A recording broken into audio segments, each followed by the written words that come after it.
Immerse yourself in the lives of the BYU Cougars. This is Deep Blue. This is Deep Blue with Jason Shepard. Thanks for tuning in for a new episode of Deep Blue. This is the show where we get to know the person behind the number that you see on the field or the court, or in this case, maybe behind the mic. These are the true stories of BYU athletes from their own mouths. If you've been to a BYU football or a BYU basketball game, you've heard his voice. My guest is BYU PA announcer Trace Eddington. Trace, how you doing? I'm doing great, Jason. Thanks for having me. You Great bet. to be here. I am excited to talk with you. There are a lot of things that you do and I do that overlap, and so It's kind of fun to be able to talk shop with somebody that kind of understands a little bit. But as the PA announcer, one of really the number one thing on the list to get right is getting the names right. It's same with me if I'm doing play-by-play. You can't get the names wrong. What has been, if you can remember, the hardest name for you, or maybe the one that you stressed out about the most? Do you have anything that comes to mind? You know, a recent one probably was Diane Gawoliku.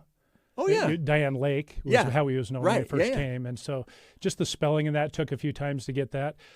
Most of them, you can run through them a couple times. You're not too bad. If you pronounce all the vowels in the Polynesian names, you're usually close.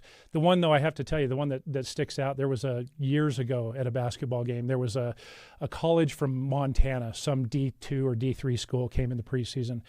And they had a Native American kid on there. His name was Buddy Windy Boy, and so I had to call Windy Boy all night long. It was a little interesting, but yeah, there's always a few every year that take a few times running through to make sure I get them right. You want to get them right. Look, these are kids who deserve the attention. Their parents are watching. You know whether it's our team or the opposing team, you want to make sure they're recognized. What has been the most fun name that you've been able to introduce, or after a made basket?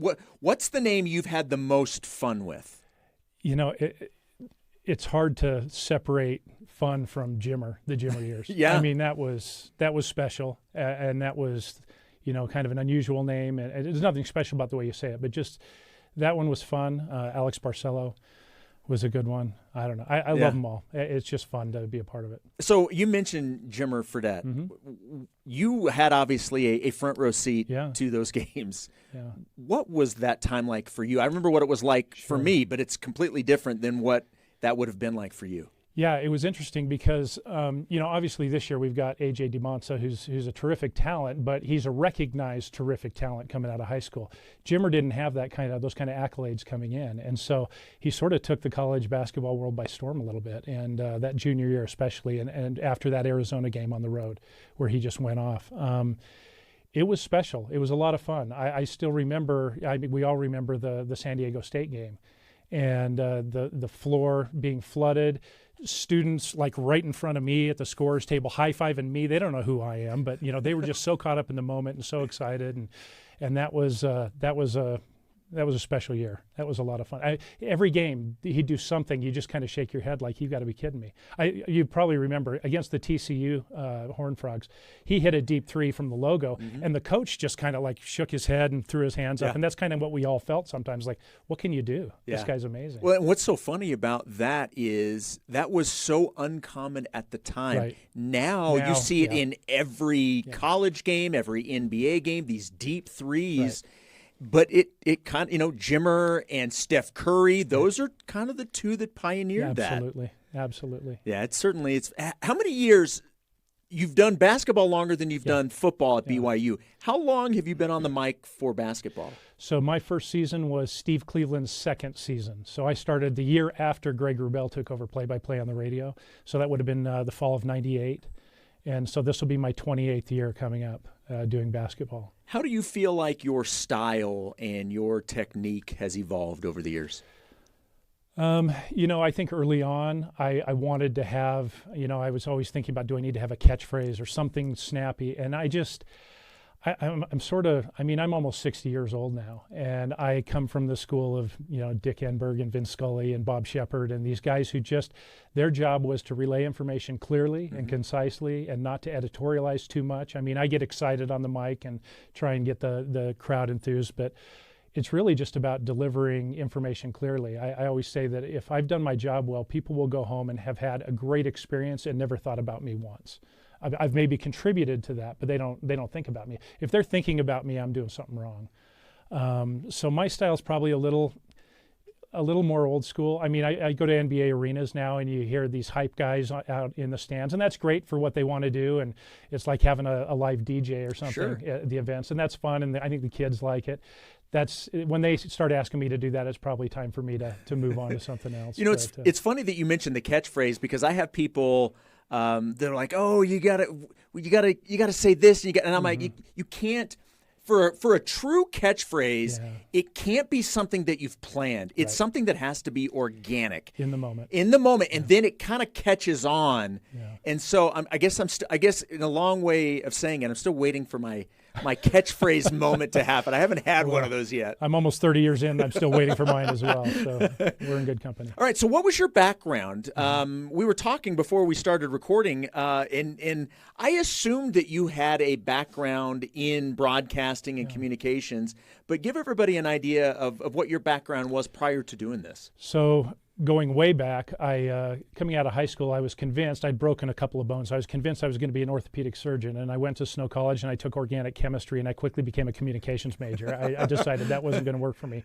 So I graduated with a degree in broadcasting from here at BYU in the mid-'90s, and was very fortunate shortly after graduation to get an on-air job in Eastern Idaho at KPVI Channel 6, News Channel 6, where news comes first.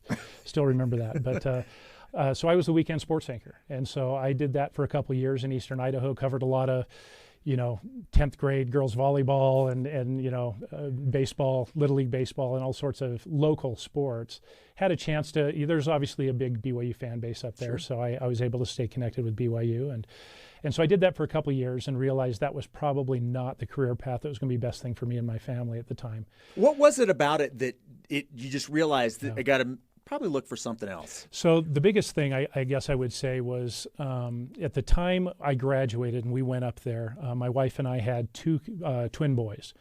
We have 4 children total, and the twins are now 31, but we had twin boys that were 18 months old. And we went up there and we did that for a couple of years, and it was fun, but I got thinking about the timetable of what my work day was like and what their school day would be like, and I realized, at the time, now you've got streaming and all these things, so it's throughout the day. But at the time, I was on at 6 and at 10 at night. It's basically a swing shift job. So by the time the kids were home from school, when they were old enough to go to school, when they get home from school, I would be at work. And by the time I got home at night, they're probably in bed. And I was going to miss out on a lot of my kids' day throughout. And I just thought, this is not what I wanted to do. And when you're early on in a small market, the money's not great, and so you're struggling that way. But so we decided it was time to make a shift, and kind of were prayerful about that, and decided we wanted to come back to Utah and try a few things.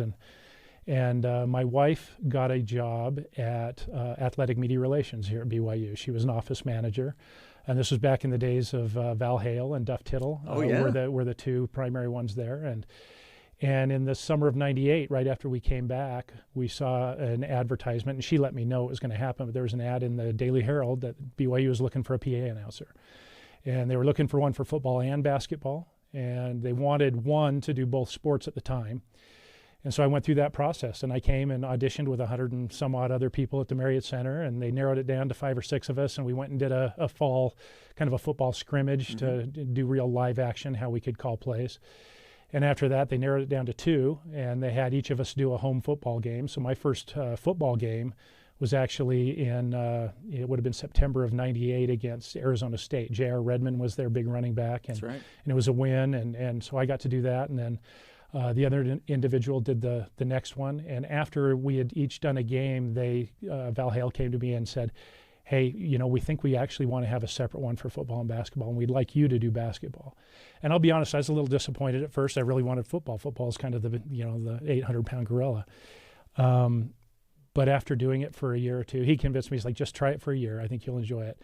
And now I'm glad I don't have to choose, but if I had to, I might choose basketball. I mean, I'm right there on the scorer's table. I have the inside view and get to hear the officials and kind of what's going on from a perspective the fans don't get to see. In football, I'm way up in the box, third floor, so I'm quite a ways removed from the action there. But I love them both, but basketball is where I started. I would imagine as the audition process continued, you started to get more and more confident in the possibility of getting the job the further you go in the interview process.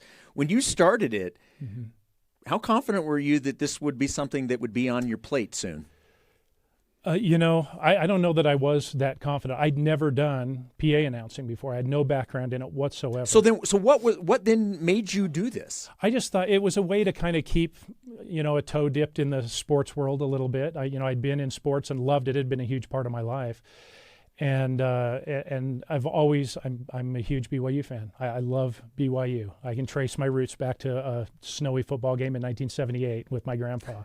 And just love everything about BYU sports. Love what it stands for, but also love the product on the field. And so it was a way to just feel like I had the ultimate fan job, really. But I don't know that I was ever really confident. And the first year or two, I was always, by the end of the season, I'm like, well, if you want me back, I'm planning on coming back unless I hear different. And 28 years later, I'm still coming back. So and you talked about catchphrases. I don't know if I consider it a catchphrase, but I will tell you, the Cougar fans, it's time lights. Sure. I still get chills when I'm in the building when that happens, knowing what's about to take place. Right. What's the genesis of that?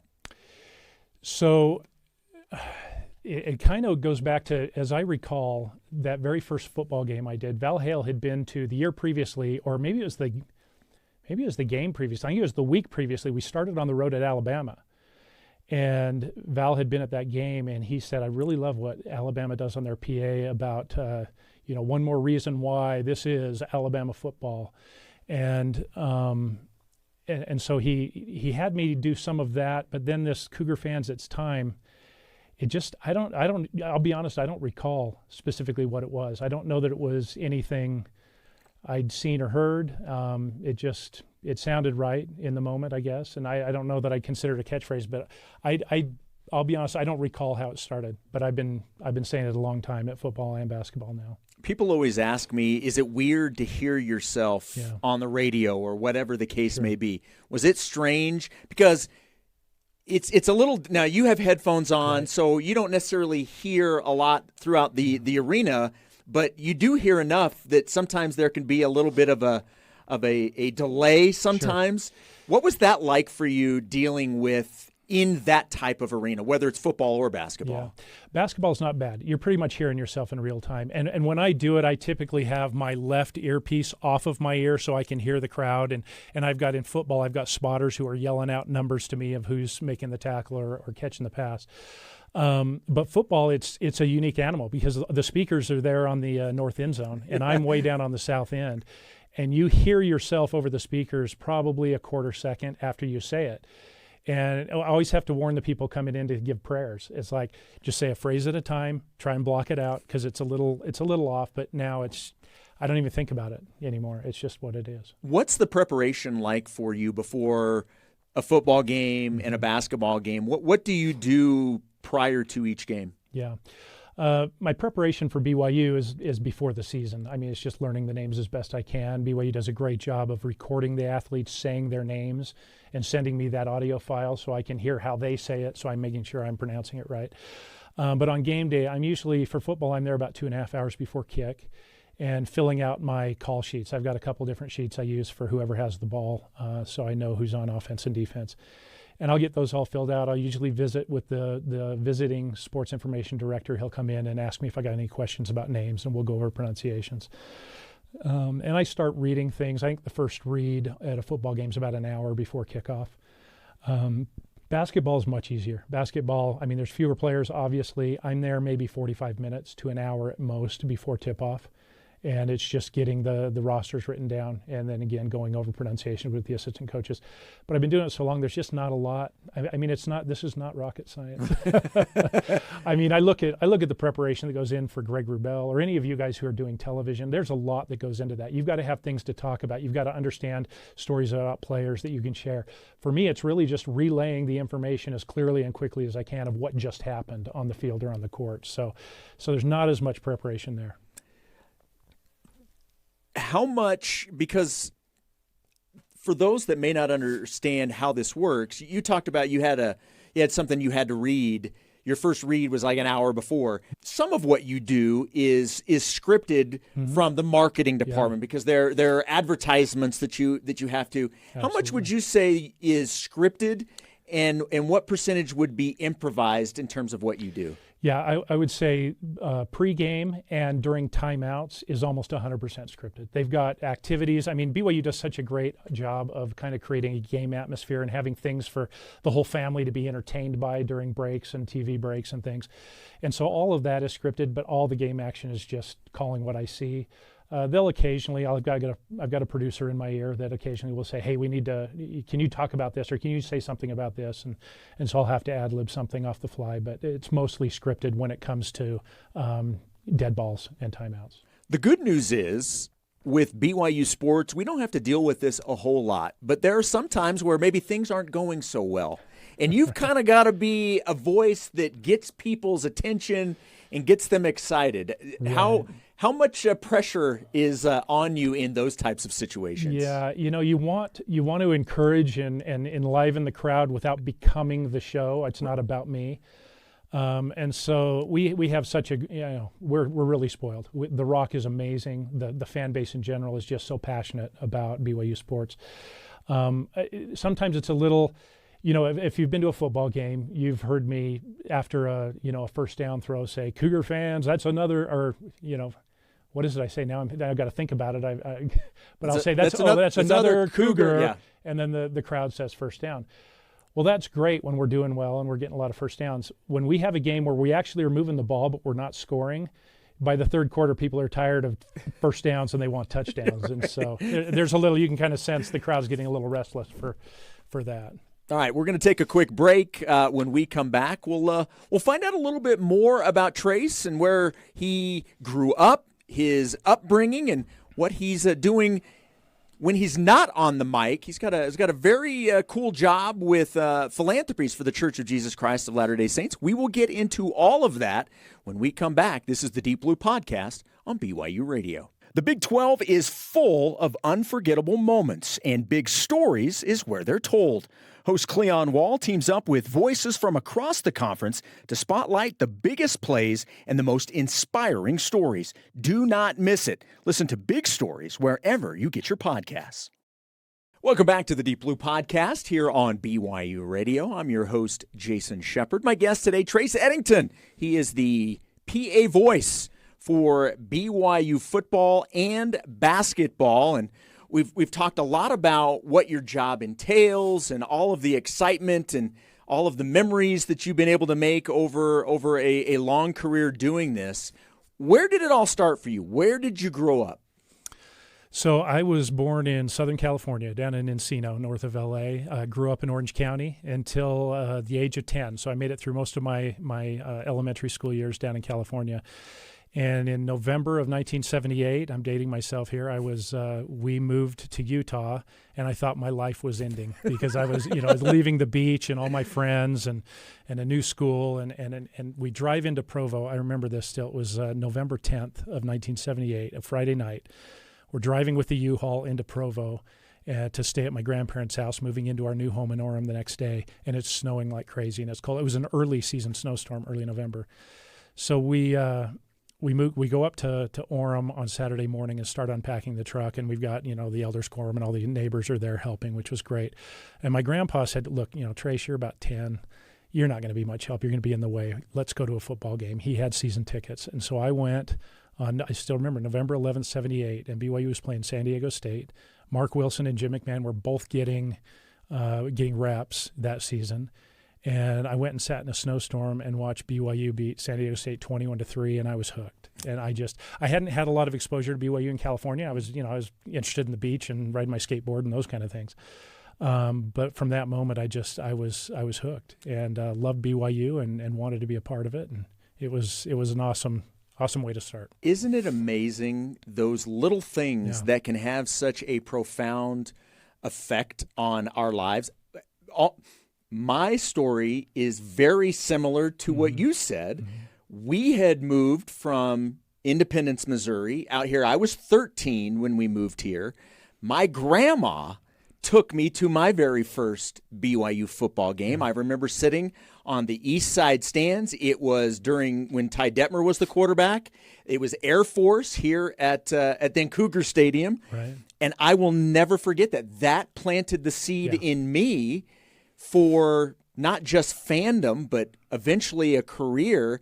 And it all started. I always think back, what would have happened if my grandma did not take me? And I'm sure you've thought about that day. Well, what if I was helping moving and we didn't get to go to this football game? How things may have been different. You just never know. Well, and the timing. I mean, to think about my exposure starting and my awareness of BYU starting in the Jim McMahon, Mark Wilson era, and seeing Steve Young and seeing Robbie Bosco in a national championship and Ty Detmer. And it was like the golden age of BYU football in a lot of ways. So it was a great time to build my fandom, and we've had season tickets since 1980, and it's just it's been a great blessing.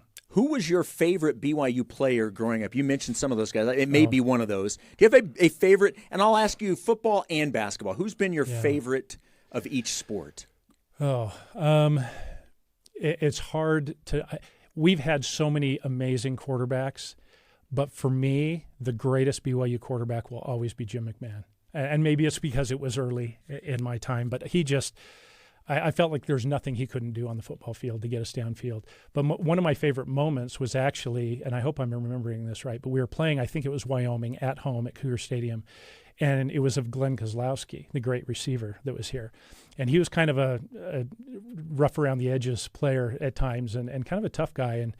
And I remember there was a play where I think a BYU player got tackled on the Wyoming sideline, kind of a little scuffle like sometimes happens when you're near the sideline.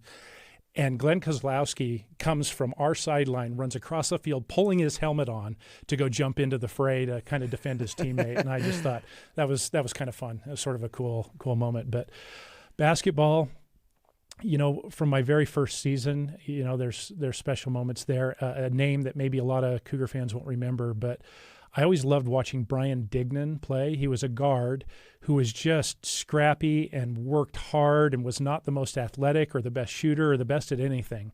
But, man, he did not get outworked. He was sort of like maybe a less talented Richie Saunders as far as the energy level. Just super energetic, and he was always fun to watch, and so I loved him. But how do you not love Jimmer? That Yoli Childs senior year in 2020 that was cut short was special. The players were great. It's just too many. I love them all. Yeah, it's a good problem to have when you've got so many guys that you could think, you know what, and then you can make a case for so many guys that would certainly be in that type of situation. So you mentioned then once you're here in Utah, where did you end up going to high school, and then ultimately what led you to BYU? Was it always going to be BYU once you got here? No. So my mom worked at BYU, so she wanted me to come here and get the half tuition discount that employees got for their kids. I graduated from Orem High. I went to Orem High School, spent 4 years there. In fact, I was the first freshman class at Orem High. The year before, the ninth graders were at Orem Junior, but in 82, I came to Orem High as a freshman and graduated from there. And then I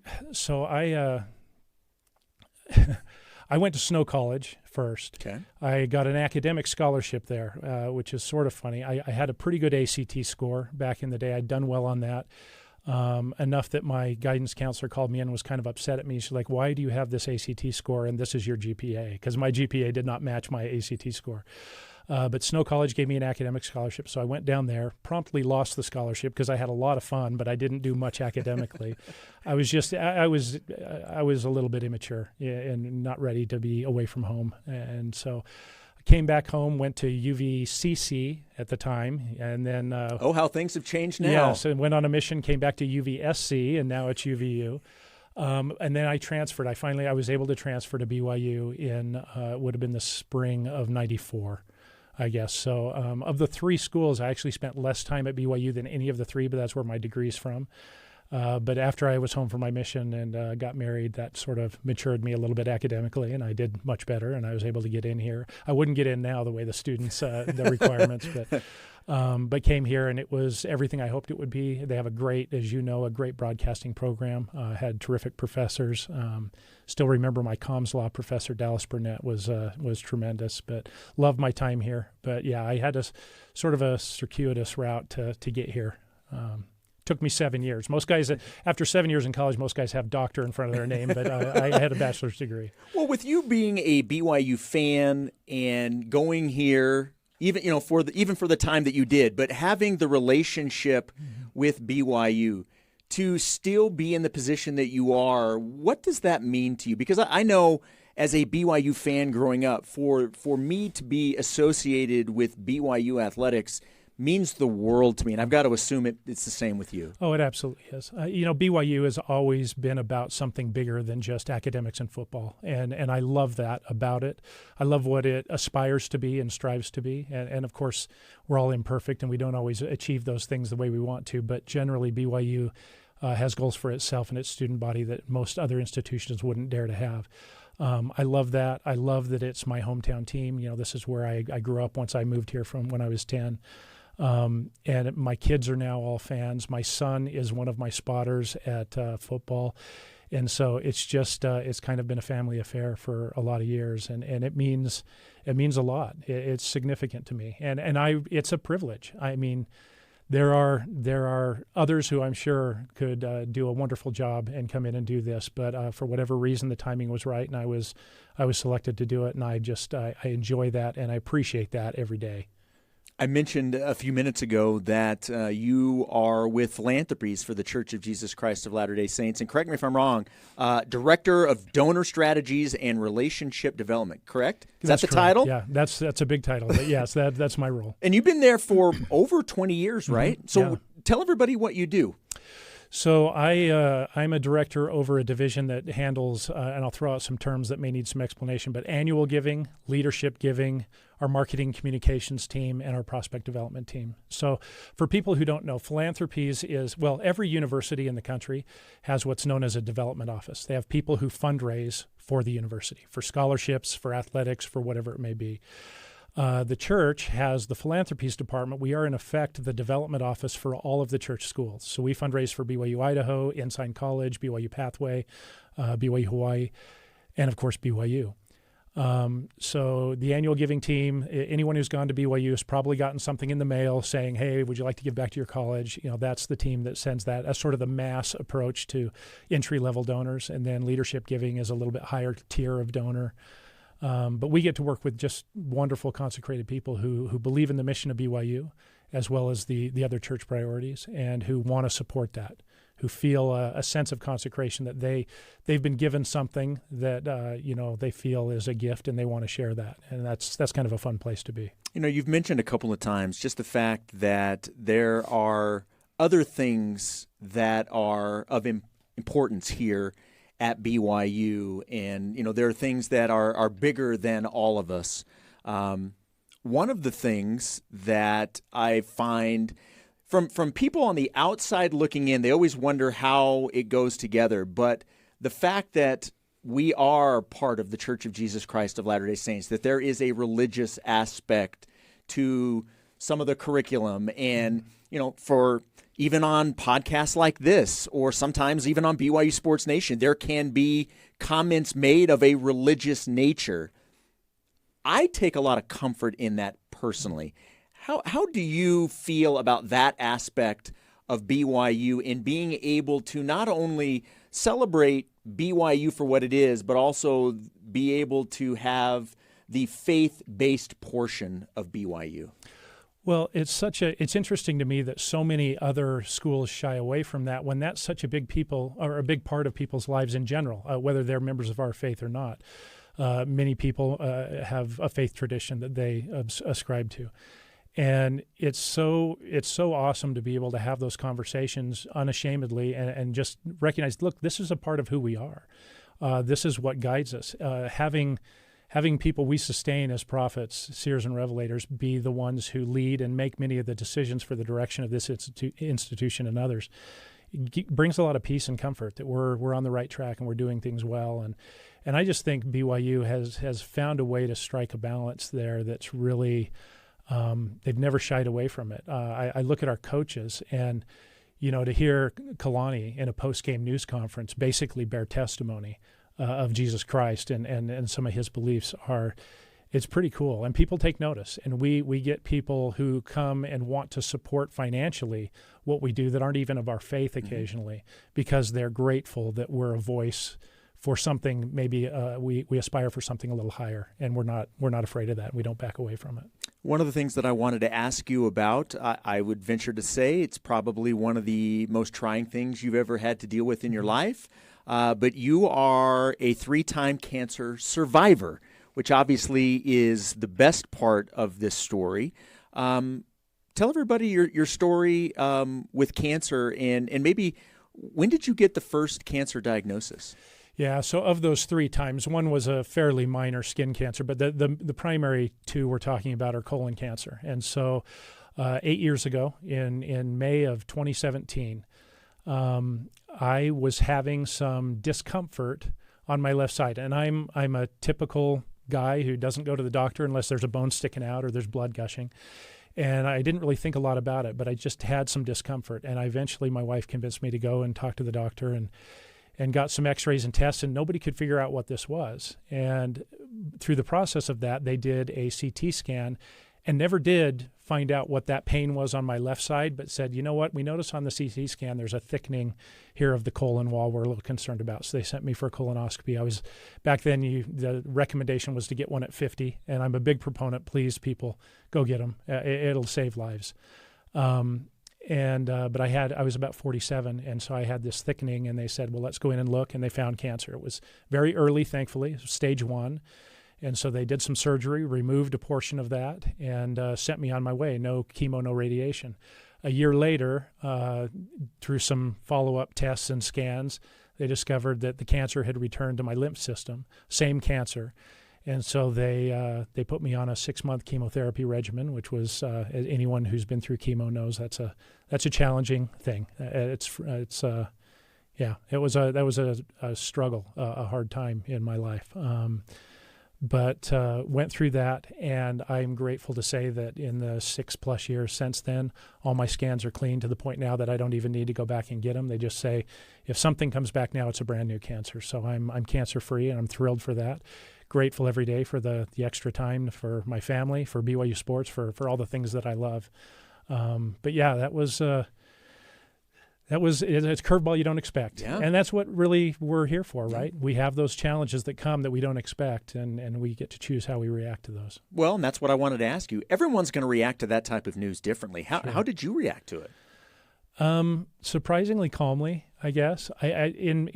In a sense, as the doctor came in to share it with me, I sort of had a sense that was going to be the answer. I didn't have a definitive reason why I knew, but I felt like that was probably going to happen. Very calm. I think my wife was certainly very upset and concerned, as you might expect, but just felt a lot of peace. And I think that goes back to what we talk about the church and what our beliefs are. I have a testimony of the plan of salvation. I know that this is not the end. This is a stage we get to go through. I was facing my own mortality maybe earlier than I expected to at that time, but had a lot of peace about it. I felt like, well, we're gonna do everything we can to fight this and see where it goes. But whatever the outcome is, I'll trust in the Lord, and it'll be okay. I think that's one of the things that I am so grateful for is the knowledge that we have a Heavenly Father, and that we have the ability to pray, to converse, and to be able to pray when things are good and when things are struggling. And I have family members who are not just not members of the church, but not religious, and I've always thought to myself, how lonely that must feel to think that you're in this by yourself. Right. How much strength did that give you to know that you had a loving Heavenly Father that you could go to in those times of struggle? Well, it was tremendous. For me, prayer, I think for most of us, maybe starts out as a way to give thanks and to ask for things. It's like, well, I'd really like if this would happen. Heavenly Father, can you make this happen for me, whatever it is in my life? But what I've found over my life is that opportunity to pray to a Father and call him Father, and it's a conversation. It's how relationships start. I mean, you think about the people that you're close with. You spend time with them, you talk with them. There's an ongoing conversation and a dialogue, and through that, a relationship's built. For me, through prayer, I've been able to develop a relationship with a Heavenly Father who I feel I know now better than I did, certainly when I was younger, who I know knows me and who I can trust completely. And I think that's why I felt so much peace going through cancer. Was I just felt like, well, Heavenly Father knows what the outcome of this is going to be, and I trust him, and it'll be okay. And so that's been a great source of comfort throughout my life. It's not always been a part of my life. I mentioned I was not academically terrific down at Snow. The church has not always been a big part of my life, but in my early 20s, it started to take on more importance. I served a mission later than most. All my friends were getting home and getting married. I left at 22 and served in Korea and loved that. But that was a foundation and a time where I really learned to trust and to come to know Heavenly Father and my Savior in a way that I hadn't before, and that has made all the difference throughout my life.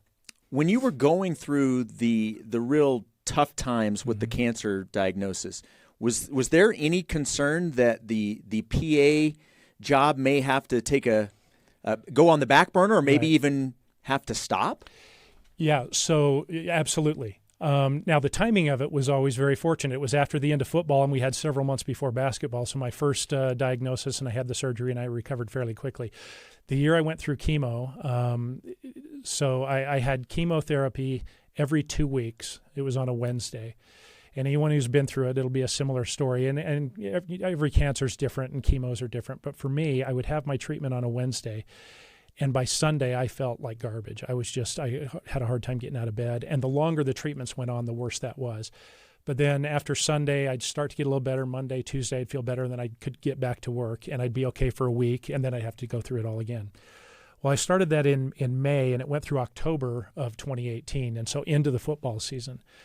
And so I did miss a football game. They actually had me they had a cancer game where they had me run out a flag. And, one of the negatives of chemotherapy is I have neuropathy in my feet now, so my feet are somewhat numb. And I hadn't realized the effect that would have on me at that time. And so I go to run the flag out, and I almost fell flat on my face trying to run the flag out. But I got to do that at a game in October. But I did miss a game, and it's interesting. It's PA. It's an athletic event. In the grand scheme of things, it's probably not that important.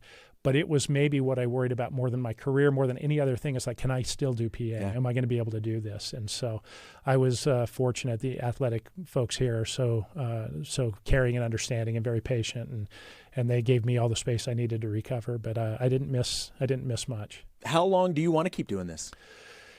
Oh man, like I say, every end of every season, I tell them I'm going to come back unless you tell me not to. I'm starting to think about retirement now. It's a few years off, but in my regular career, and my wife and I have talked about maybe moving to St. George or somewhere where it's warmer.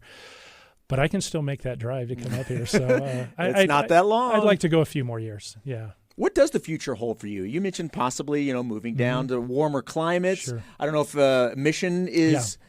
Is in the cards, but what does the next couple of years look like for you, do you think? Yeah, both my wife and I are returned missionaries. My wife served in Portugal. I served in Korea. And I've always wanted to, since we were first married, we've always talked about serving at least one mission one day. And then Elder Rasband, a couple of conferences ago, talked about senior missionaries and suggested they serve two, one at home and one away from home. So we're hopeful to potentially serve a couple of missions after retirement.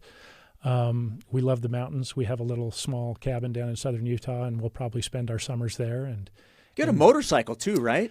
I did. Oh, you don't have it anymore? No, I sold it. So I've had a couple of motorcycles throughout my life, and I bought one shortly after my cancer diagnosis. It's sort of my rebellion and just show, I'm not letting cancer get the best of me. And so I had that, and I'd write it primarily to work, and that's where I got my writing fix that I wanted. And then COVID hit, and all of a sudden I was working remotely from home every day, and so was my wife. And so I wasn't writing every day to work, and I thought, well, I could go for a ride, but my wife doesn't really want to go. She's not as comfortable on it. And I don't want to say, well, hey, honey, I'm going to take 3 hours. You good luck with the laundry and the dishes and whatever else. So I just felt like, well, it's probably time to give that up. So I sold it a few years ago. What kind of motorcycle was it? It was Kawasaki KLR 650, kind of when I was a kid, we called them enduros. It was a dual sport, so I could go off-road and street as well. It was a lot of fun. All right, so you're the perfect person to ask this. I have never owned a motorcycle. I have always wanted a motorcycle. I don't want a big motorcycle, but I would like, 250 up to 500, just a street bike. Sure. Is this a road I need to go down? Do you think that is an itch that I need to scratch? You know what? It's a lot of fun. I know. The thing that's interesting is it gave me a whole new perspective writing to work. I drive. Well, let me back up. My sister-in-law from Southern California will come up to Utah from time to time and stay with us. And she's always amazed at the mountains, the beauty of what's around us. And she's like, how do you not drive off the road when you're going to work, when you're staring at these mountains? It's like when you're in the car, you kind of forget about it and tune it out. And when I'm on the motorcycle, it's all there, and you can smell the fields you're going by. And so it's, I'm not the guy to talk you out of it, but you better make sure your wife's okay with it. She keeps telling me to get one, but I feel like she keeps saying that because she knows I'm probably not going to get one. So she feels she's safe. If you get one, just assume everyone on the road is trying to kill you and drive accordingly, and you'll be safe. That is good. That is good information to know. Well, Trace, thank you so much for doing this. This was a lot of fun. I did not realize how much you and I are alike in terms of shared experiences and things like that. I really enjoyed this. I hope you did too. So thanks for doing this. Oh, it's been a pleasure. Thanks, Jason. I've enjoyed watching you and everybody else at BYUtv and what you do. And you guys do such a great job to be able to bring BYU sports that so many of us are so passionate about to an audience that's worldwide is a remarkable privilege. I know you probably feel that way. That's how I feel about PA. It's just a privilege to be associated with this organization. So thanks for having me. It's been a lot of fun. Well, I appreciate that. And if you're at the football or the basketball games, you obviously will hear Trace, and it's a big part. You are a big part. That voice that you hear, it becomes very comfortable that is the environment we're in, and that's the voice we're hearing. So appreciate everything that you do with that. Thank you. All right. Thanks once again to my guest, Trace Eddington. My name is Jason Shepard. Ben Hall produced this episode. Deep Blue senior producer is Cleon Wall. You can download and subscribe to Deep Blue on all podcast platforms or find all episodes on the BYU Radio app. Deep Blue is a production of BYU Radio.